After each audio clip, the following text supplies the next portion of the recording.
আবারও শুরু হয়ে গিয়েছে রাজপথের আন্দোলন।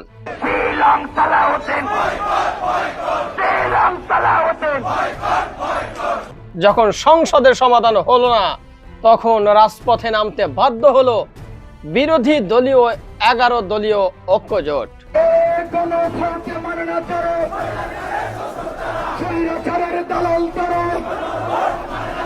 একদিকে স্লোগান দিচ্ছে শিলং সালাউদ্দিন বয়কট বয়কট,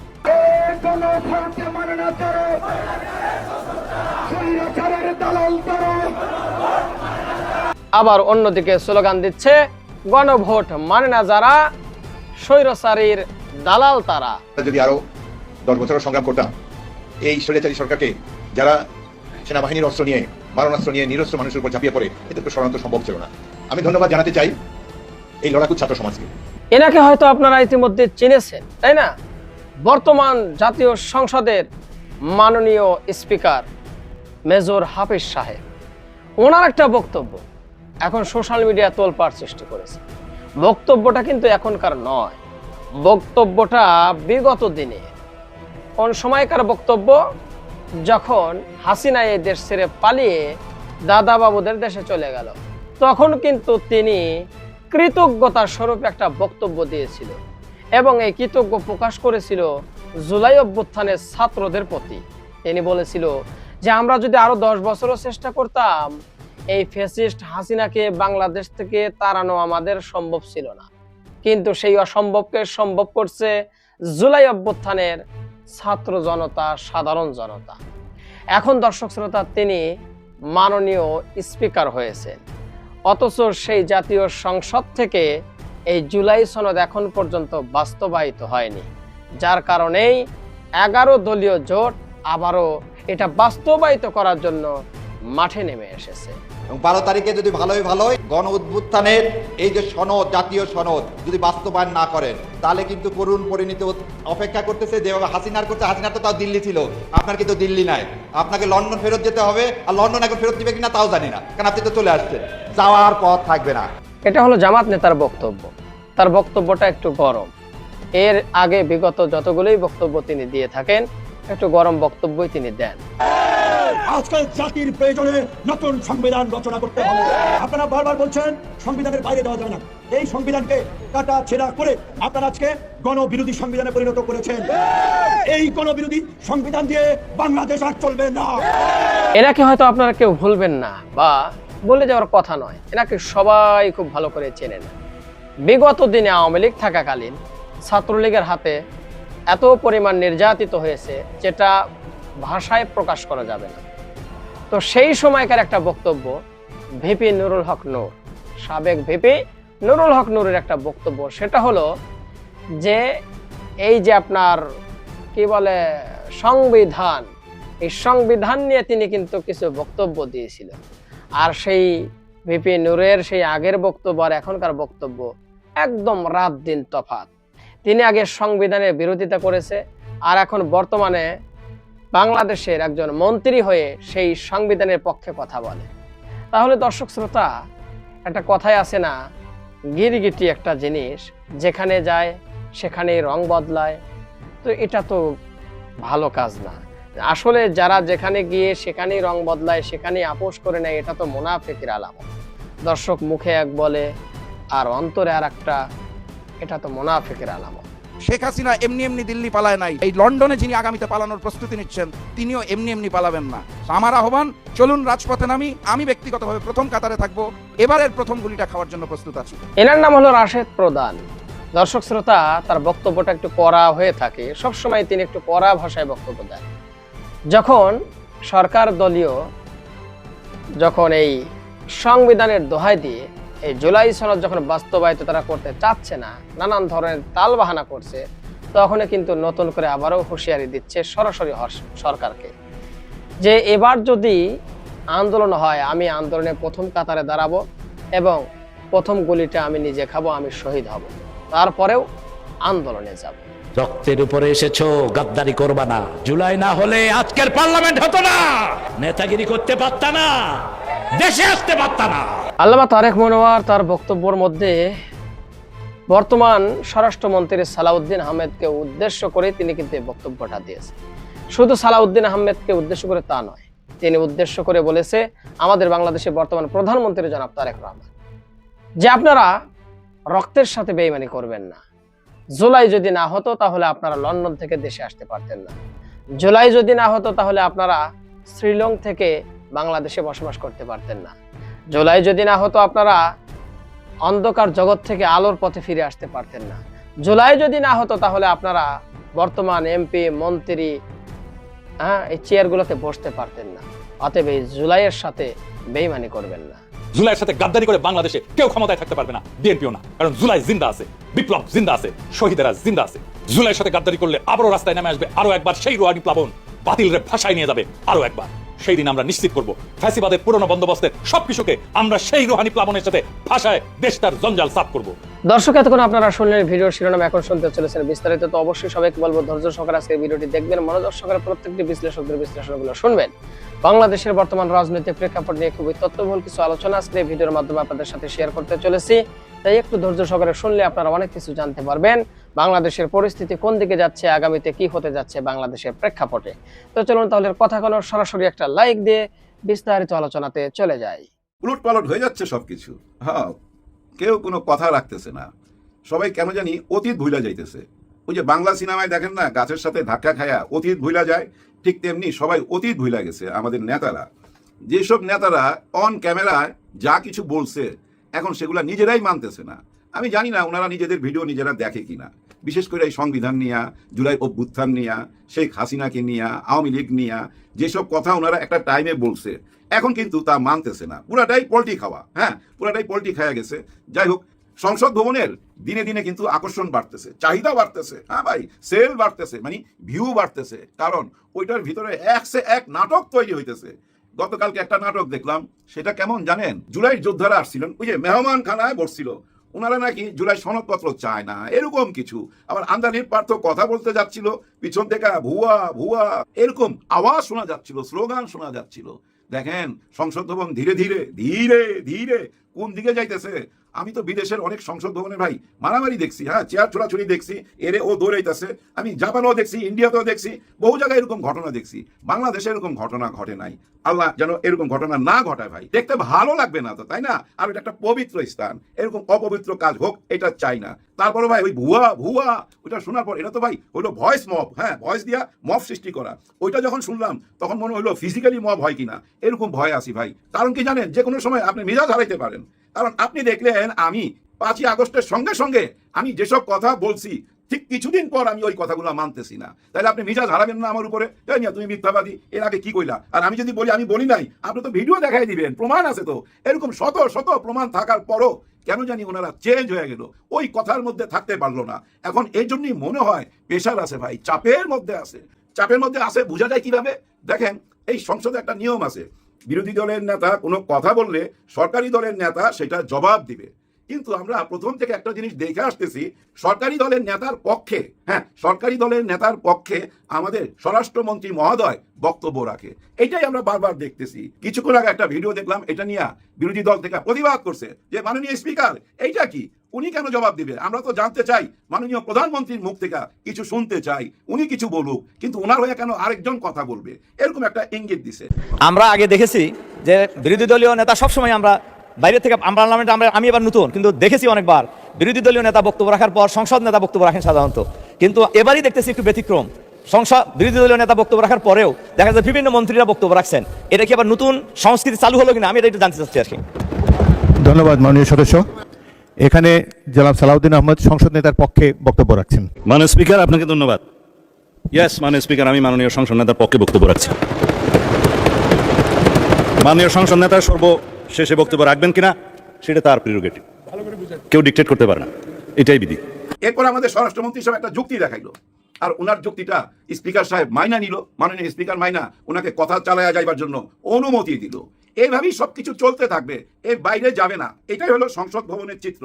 এটা চলতে থাকবে ভাই আগামী মাসের 12-13 তারিখ পর্যন্ত। হ্যাঁ ভাই, ওই যে কর্ম দিবসের একটা হিসাব আছে না, যে 1 মাস লাগবে, মানে 30 দিনের মধ্যে সিদ্ধান্ত নিতে হবে, ওইটা আগামী মাসে যায় ওই 12 তারিখ করবে কর্ম দিবস হিসাব করলে। ওই পর্যন্ত ওই একই চিত্র বারবার দেখা যাবে, এর বেশি কিছু পাবেন না। এবার আমরা চলে আসি অন্য একটা চিত্রে ভাই। কিছু খণ্ড খণ্ড চিত্র জোড়া দিলে দেখবেন একটা স্টোরি দাঁড়ায় গেছে। এর মধ্যে আমাদের পাটোয়ারি, নাহিদ ইসলাম, ওনারা কিন্তু হজে গেছিল। হজে ওনারা দুজনে একসঙ্গে গেছে কিনা আমি জানি না, তবে দুজনে হজে গেছে। হজের থেকে নিশ্চয়ই মদিনায় গেছে, আর মদিনায় যাওয়ার পথে নিশ্চয়ই শহীদ প্রেসিডেন্ট জিয়াউর রহমানকে ওনাদের মনে পড়ছে। কারণ ভাই ব্রাদার, শহীদ প্রেসিডেন্ট জিয়াউর রহমান ওইখানে এত নিম গাছের চারা দিছে যে মক্কা থেকে মদিনায় যাওয়ার পথে ওই নিম গাছের ছায়ায় ছায়ায় যাওয়া যায়। আমার তো মনে হয় ওই নিম গাছের ছায়ার তলে বসা, ভাই নিম গাছের ছায়ার তলে বসলে মাথা ঠান্ডা থাকে, বুদ্ধি খোলে। ওই নিম গাছের ছায়ায় বসা কারোর সাথে গল্প করছে, আলাপ করছে এই বাংলাদেশ নিয়া, মাতৃভূমি নিয়া। ভুলা গেলে হবে, ওরা তো কিংস পার্টি। আর ওই কিংস পার্টি নাহিদ ইসলাম নিশ্চয়ই অন্য দেশের কোনো কিংসের সাথে বৈশা আলাপ করছে। নিশ্চয়ই বাংলাদেশ থেকে বড় কিংস জানাই দিছে একটু আলাপ করো। কারণ কি, কেন বললাম এই কথাটা? দেখেন, গেল হজে, ঢাকা নাইমাই এয়ারপোর্টের মধ্যে সাংবাদিকরা সব দাঁড়ায় ছিল। কেমনে জানলো জানি না, নামার পরে সাংবাদিকরা চারিদিক থেকে ঘিরা ধরলো, মাইক সামনে দিল। উনি কি বক্তব্য দিল? ডক্টর ইউনূস স্যারকে রাস্তায় নাইমা জবাব দিতে হবে কেন আমরা এই প্রবলেমের মধ্যে আছি। জুলাই সনদপত্রের কি হইলো, আমাদের গণভোটের কি হইলো, এই জবাবগুলোই চাইছে মিডিয়ার কাছে। ডক্টর ইউনূসকে জবাব দিতে হবে, রাস্তায় নামতে হবে। খেয়াল করেন, এ পর্যন্ত রাখলাম। এরপরে দৃশ্যে আসেন, হাম নিয়ে একটা কথাবার্তা চলতেছে, শিশুরা মারা যাচ্ছে। আমাদের মাননীয় স্বরাষ্ট্রমন্ত্রী হঠাৎ করে বললো, এই যে হামে শিশুরা মারা যাচ্ছে, এটার পিছনে কারণ আছে। সে কারণ কি?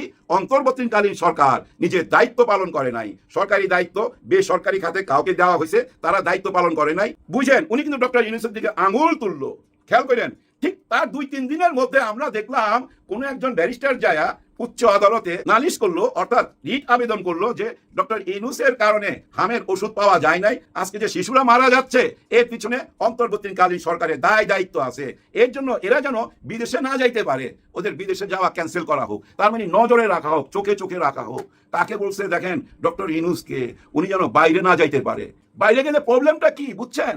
এই যে কয়েকদিন আগে দেখছেন না, জাপানে গেছিল, জাপানে উনি যে অ্যালবামটা উপহার দিছিল, ওখানে কি লেখা ছিল? হাল ছিল না বন্ধু, হাল ছিল না। এরকম অ্যালবামই তো দিচ্ছে। তাতে কি বোঝা যাচ্ছে না উনি এই জুলাই গণ অভ্যুত্থান নিয়ে আন্তর্জাতিক ময়দানে নিজেই গোপনে গোপনে লবিং করতেছে, সবাইকে জানাচ্ছে? এইটাই বুঝা ফেলাইছে এই বর্তমানের ডিপ স্টেট। ওনারা বুঝা ফেলাইছে ডক্টর ইউনূস কয়েকদিন পর পরই বিদেশ যাবে, বিদেশ যায় গোপনে গোপনে ম্যাটিকুলাস ডিজাইন কইরা কিছু একটা করতে যাচ্ছে, এরকম একটা সন্দেহ চলে আসছে। তো বুঝেন না, ওই এলবাম ধরে মহিলার সাথে ছবি তুলা উনি নিজের আইডির মধ্যেই তো পোস্ট করছে, বুঝাই দিছে তো ভাই, বুঝাই দিছে, কোনো লুকোচুরি না। এতে কি বোঝা যায় না ডক্টর ইউনূস স্যার আসলেই জুলাইয়ের সাথে কোনো বেইমানি করে নাই ভাই, কোনো বেইমানি করে নাই। অনেকেই বলে না যে উনি ক্ষমতা দিয়া চলে গেছে, উনি এই নির্বাচনের কারচুপির সঙ্গে জড়িত।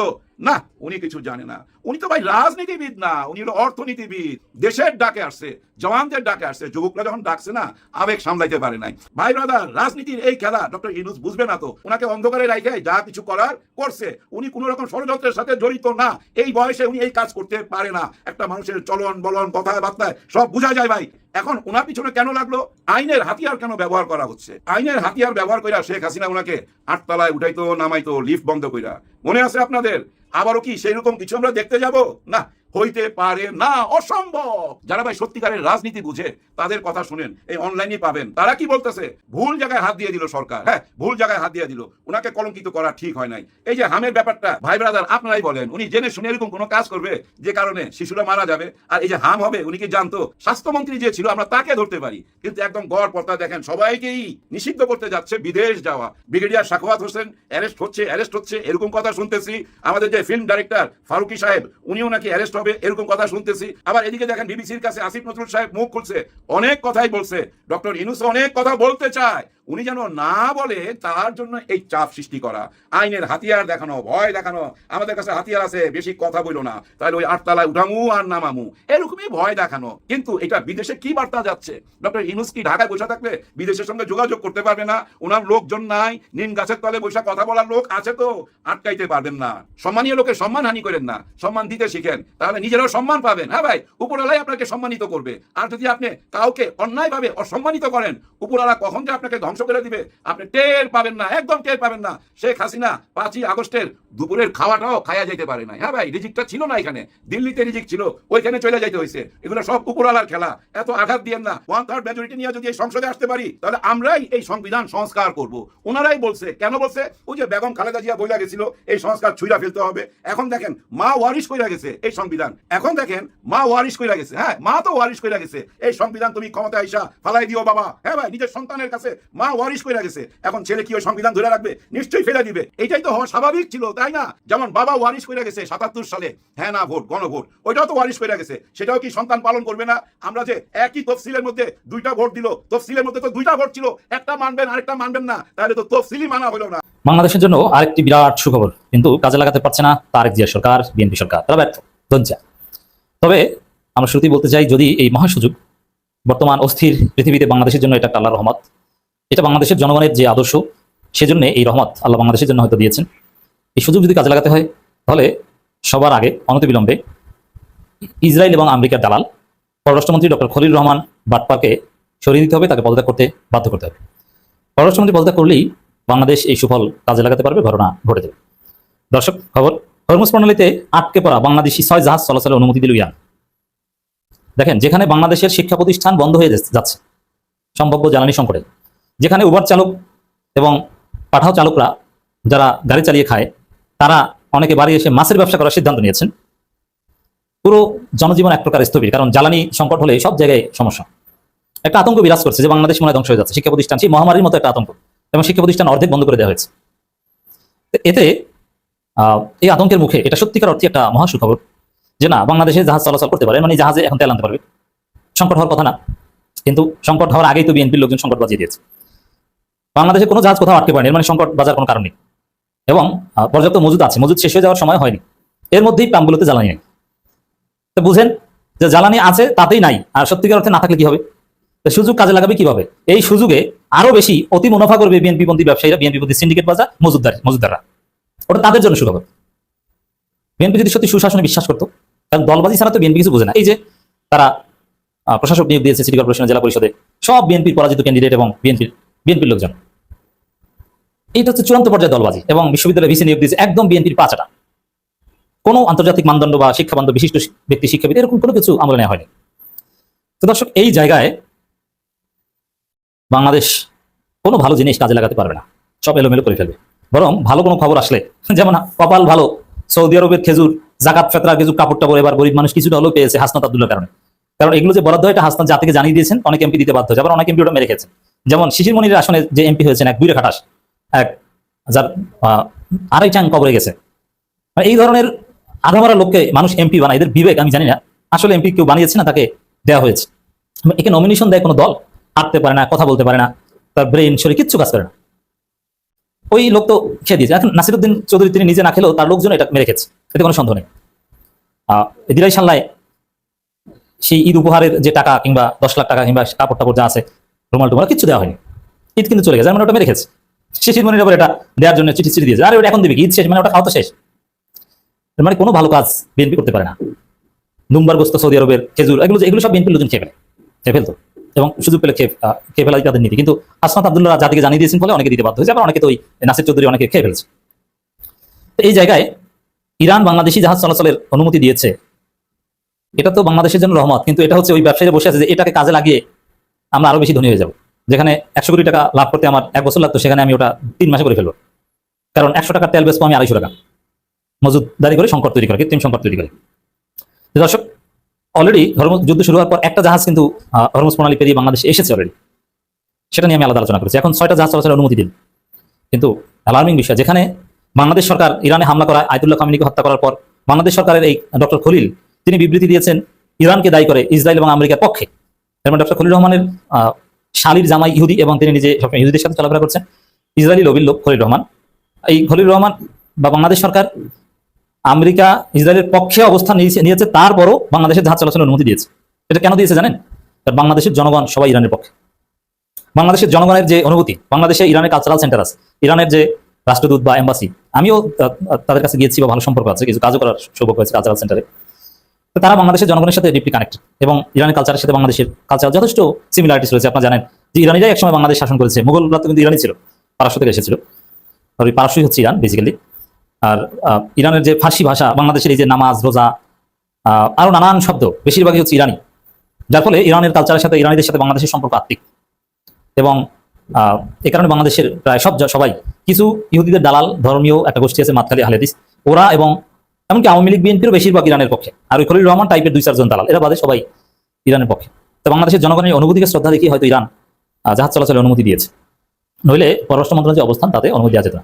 এখন পৃথিবীর যে অবস্থা তাতে এটা অনিবার্য যে যুক্তরাষ্ট্র ধরা খেয়েছে এবং যুক্তরাষ্ট্র পরাজিত হচ্ছে। তারা ট্রাম্প নিজেই তার গদি নিয়ে টানাটানি, ট্রাম্পের জনপ্রিয়তা ব্যাপকভাবে হ্রাস পেয়েছে এবং যুক্তরাষ্ট্র নিজেদের ব্যয় মেটাতে হিমশিম খাচ্ছে, একটা ওয়ার্ল্ড ক্রাইসিসের মধ্যে পড়েছে, যার ফলে অনিবার্যভাবে পৃথিবীর দৃষ্টি এখন বেজিংয়ের দিকে, যে যুক্তরাষ্ট্র ডোমিনেটেড ওয়ার্ল্ড সিস্টেম অর্ডার আর হয়তো থাকবে না, থাকলেও এই এককভাবে ডলার ভিত্তিক বাণিজ্য হয়তো থাকবে না। এখন চীনের ইউয়ান এবং চীনের একটা উত্থান হবে এই ইরান যুদ্ধের ফলে, যার ফলে বাংলাদেশের মধ্যে পৃথিবীতে যদি ব্যাপকভাবে ইউএস হেজিমনির পতন নাও হয়, তারপরে চীনের যতটুকু উত্থান হবে, সামান্য গুরুত্ব বাড়লো, এটা বাংলাদেশের জন্য বেশি রেলেভেন্ট। যার ফলে বাংলাদেশ যদি বাঁচতে চায়, সম্ভাব্য দুর্ভিক্ষ থেকে যদি নিজেদেরকে রক্ষা করতে চায়, তাহলে পৃথিবীর বাস্তবতাকে আমল করে বাংলাদেশের উচিত তাদের কেবলা ওয়াশিংটন থেকে বেইজিংয়ে ফেরানো। বাংলাদেশের কেবলা ওয়াশিংটন থেকে বেইজিংয়ে ফেরানো এটা জামাত আগেই করেছে বা করার চেষ্টা করেছে, কিন্তু জামাতের ক্ষমতা নেই। এখন যদি বাংলাদেশকে দুর্ভিক্ষের হাত থেকে বাঁচাতে হয়, তাহলে বিএনপি সরকারকে কেবলা ওয়াশিংটন থেকে বেইজিং আনতে হবে, আর সেটা যদি করতে হয় তাহলে চোখ বুঝে ডক্টর খলিল রহমানকে লাথি দিয়ে পররাষ্ট্র মন্ত্রণালয় থেকে সরিয়ে দিতে হবে। আমাদের কাছে মনে হচ্ছে পঞ্চগড় 1 আসনের যিনি বিএনপি দলীয় সংসদ সদস্য জনাব ব্যারিস্টার নওশাদ জমির, তার সদস্যপদ হয়তো নাও থাকতে পারে, কারণ ইতিমধ্যে তিনি এমন একটি কাজ করে ফেলেছেন যে কাজটি করার কারণে সাধারণত যেটা হয় পদ চলে যায়। কি করেছেন তিনি? আসেন আমরা একটু বোঝার চেষ্টা করি। ব্যারিস্টার নওশাদ জমির তিনি সরকারের বিরুদ্ধে অবস্থান নিয়েছে, বিএনপি সরকারের বিরুদ্ধে। আপনারা জানেন যে সরকার বেশ কয়েকটি অধ্যাদেশ বাতিল করেছে, 133টার ভিতরে 10টা ইতিমধ্যেই বাতিল করে ফেলেছে। এর ভিতরে অন্যতম হচ্ছে গুম কমিশন অধ্যাদেশ এবং জাতীয় মানবাধিকার কমিশন অধ্যাদেশ, আরও বেশ কয়েকটা 10টা আছে, আপনারা সবাই জানেন, আমি ওই বিষয়ে যাচ্ছি না। তবে এই জায়গাতে, এই দুইটা জায়গায় তিনি সবচেয়ে বেশি ফোকাস করেছেন, এই জন্য বলছি। গুম কমিশন এবং জাতীয় মানবাধিকার কমিশন যে বাতিল করলো, এর জবাবে তিনি জাতীয় সংসদে চমৎকার একটি বক্তব্য দিয়েছেন এর বিরোধিতা করে। সাধারণত যেটা হয়, সরকারি দলের কাজ হচ্ছে সরকারি দল যে বিলগুলো উত্থাপন করে, যে আইনগুলো উত্থাপন করে, যে বিষয়গুলো উত্থাপন করে, সমস্ত সদস্যদের কাজ হচ্ছে টেবিল চাপিয়ে সেটা স্বাগত জানানো, সেটা ভুল হোক আর শুদ্ধ হোক, ভালো হোক আর মন্দ হোক, ওইখানে তার কথা বলার কোনো এখতিয়ার থাকে না। বিরোধী দলের কাজ বিরোধিতা করা, আর সরকারি দল প্রত্যেকেই ওইখানে সমর্থন যোগায়। এক্ষেত্রেও তাই হয়েছে। আপনারা দুদিন আগে দেখেছেন ব্যারিস্টার আরমান যখন গুম কমিশন বাতিল হওয়ার এই বিষয়টি নিয়ে সংসদে কথা বললেন, তিনি সংসদে আবেগে আপ্লুত হয়ে, তিনি তো দীর্ঘ 8 বছর গুম থেকেছেন, তো তিনি কান্নায় ভেঙে পড়লেন সংসদের ভিতরে। এটি অত্যন্ত হৃদয় বিদারক একটি দৃশ্য হয়ে গিয়েছিল। আমরাও যারা শুনেছি তারা আবেগ ধরে রাখতে পারি নাই, চোখের পানি ধরে রাখতে পারি নাই। এর জবাবে আইনমন্ত্রী ব্যারিস্টার আসাদুজ্জামান যখন উঠে দাঁড়ালেন, তার কথা, তিনি যে বক্তব্য দিলেন, সেই কথাটিও আমাদের আশা জাগানিয়ার মতো। কারণ অনেক সময় আসলে এইরকম পরিবেশ যখন হয়, তখন আমাদের একটু আশা জাগে যে মনে হয় সব কিছু একেবারে শেষ হয়ে যায় নাই, কিন্তু ভিতরে ভিতরে তো আসলে অনেক কিছু হয়ে গেছে। আসাদুজ্জামান বললেন যে ব্যারিস্টার আরমান আমার ভাই, আমার স্বজন, আমার পরিবার, আমার সহকর্মী। তিনি দীর্ঘ 8 বছর গুম ছিলেন এবং তিনি বর্তমান সংসদ সদস্য। অতএব এই গুমের সাথে যারা জড়িত ছিল, বাংলাদেশে যে গুমের ঘটনাগুলো ঘটেছে এইটার সাথে যারা জড়িত ছিল, তারা কেউ ছাড়া পাবে এইটা মনে করার কোনো কারণ নাই। আইনের ফাঁকফোকর দিয়ে তারা ছাড়া পাবে এটি মনে করার কোনো কারণ নাই। তিনি একটি যুক্তি দেখালেন যে অন্তর্বর্তীকালীন সরকার যে আইনটি করেছে, সেখানে শাস্তির বিধান রাখা হয়েছে এই সমস্ত অপরাধীদের 10 বছর পর্যন্ত, অর্থাৎ বিচারকরা ইচ্ছা করলে তাকে 10 বছরের শাস্তি দিয়ে ওটা খালাস পেতে পারে। কিন্তু আমরা যে এটি বাতিল করে নতুন যেটি করার চেষ্টা করছি, সেখানে আমরা 2টা শাস্তির বিধান রেখেছি, সর্বোচ্চ হয় মৃত্যুদণ্ড, না হয় যাবজ্জীবন, এর নিচে কোনো শাস্তি নেই। তো এইটা যখন তিনি বললেন, এটি তো আশা জাগানিয়া। এখন প্রশ্ন জাগে যে তাহলে এটি যদি করবেন, তাহলে তো বাতিল করার দরকার ছিল না। বাতিল করলে তখন তো সন্দেহটা জাগে, সংশোধন করা যেত। বিরোধী দলও চাচ্ছিল সংশোধনের, বাতিল না করে। আপনারা বাতিলের পথে কেন গেলেন? যাই হোক, আসাদুজ্জামান যেটি বললেন সেটি আমাদেরকে আশা জাগায়। তিনি যে সংসদে ওই সময় যে একটা পরিবেশ তৈরি হয়েছিল, সেটি আসলে দেখার মতো, এবং এই সময় মনে হলো যে বাংলাদেশ একদিকেই চলছে। যাই হোক, ব্যারিস্টার নওশাদ জমির এই বিষয়টির বিরোধিতা করেছেন, তিনি প্রচণ্ড বিরোধিতা করেছেন, এবং বিরোধিতা করে তিনি যে বক্তব্যগুলো দিয়েছেন, লিখিত একটা বক্তব্য দিয়েছেন, এইটা সরকারি দলের পক্ষ থেকে এটা পাবলিশ করা হয় নাই, বেশি প্রচার করতে দেওয়া হয় নাই। এবং কৌশল তিনি কিন্তু সেখানে নোট অফ ডিসেন্ট দিয়েছেন, সেইটাও মানে বলা হয়েছে যে না, সরকারি দলের প্রত্যেক সদস্যই এর সাথে জড়িত। অথচ এর ফাঁকফোকর দিয়েই বেরিয়ে এসেছে, এবং তার বক্তব্য আপনারা নিশ্চয় শুনেছেন। তিনি এখানে বেশ কয়েকটি যুক্তি দেখিয়েছেন। মানবাধিকার কমিশন সম্পর্কে বলেছেন যে মানবাধিকার কমিশন সরকার বলছে যে এটি সরকারের সাথে রিলেটেড না, রাখা হয় নাই, তো এটা তো স্বাধীন কমিশন। তিনি বলেছেন পৃথিবীর প্রতিটা দেশেই এই জাতীয় মানবাধিকার কমিশন এটি স্বাধীন, এটি যদি স্বাধীন না থাকে তাহলে কাজ করবে কি করে? উদাহরণ দিয়েছেন যে এখন আপনি যে সংস্থার বিরুদ্ধে তদন্ত করবে মানবাধিকার কমিশন, সরকারি দল এখানে সুপারিশ করেছে যে এখানে সরকারের অনুমোদন লাগবে। মানবাধিকার কমিশন কোনো বাহিনীর বিরুদ্ধে বা কোনো সংস্থার বিরুদ্ধে যদি তদন্ত করতে চায় তাহলে সরকারের অনুমোদন নিতে হবে। আচ্ছা, এটা কি কখনো হয়? সরকারের অনুমোদন যদি নিতে যায়, যার বিরুদ্ধে নওশাদ জমিনের যুক্তি এটা, যার বিরুদ্ধে তদন্ত করবে তার কাছেই যে যদি বলে যে আমি কিন্তু আপনার বিরুদ্ধে তদন্ত করবো, অনুমতি দেন, এটা হলেও কোনোদিন দেবে কোনোদিন এই প্রতিষ্ঠান? এরপরে সরকারের সদস্য যদি সেখানে থাকে তো সে তো বাধাগ্রস্ত করবে, প্রভাবিত করবে। এখন মনে করেন এই সেনাবাহিনীর ভিতরে বা বিভিন্ন বাহিনীর ভিতরে যারা এই গুমের সাথে জড়িত, তাদের বিরুদ্ধে যখন মানবাধিকার কমিশন তদন্ত করতে যাবে তখন সরকার এটা করতে দেবে? সরকারের অনুমোদন লাগবে, এবং তাদেরকে গ্রেপ্তার করতেও ওই প্রতিষ্ঠানের অনুমোদন লাগবে।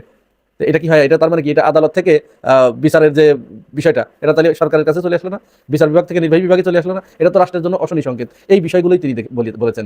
এরপরে গুম সংক্রান্ত যে আন্তর্জাতিক সংস্থাটা আছে এইখানে কিন্তু বাংলাদেশ স্বাক্ষর করেছে। তাহলে বাংলাদেশ যখন স্বাক্ষর করার পরে যদি এই গুমের বিষয়ে ওই অধ্যাদেশটি বাতিল হয় তাহলে ওই চুক্তি লঙ্ঘন হয়ে গেল না? নওশাদ জমির এই কথাটিও বলেছে। দর্শক, আশা করি সবগুলো ভিডিও দেখেছেন এবং বিস্তারিত আলোচনা শুনেছেন। তো অবশ্যই আপনাদের মূল্যবান মতামত জানিয়ে দিবেন, পারলে ভিডিওটি শেয়ার করে সবাই দেখার সুযোগ করে দিবেন। আর আমাদের এই চ্যানেলে যদি আপনারা নতুন হন, প্রতিনিয়ত এই ধরনের আপডেট গরম গরম খবর পেতে চ্যানেলটি সাবস্ক্রাইব করবেন। যারা ইতিমধ্যে সাবস্ক্রাইব করেছেন তাদেরকে ধন্যবাদ জানিয়ে আজকের মতো এখানে বিদায় নিচ্ছি। দেখা হচ্ছে নতুন কোনো ভিডিওতে। সে পর্যন্ত সবাই ভালো থাকবেন, সুস্থ থাকবেন। আল্লাহ হাফেজ।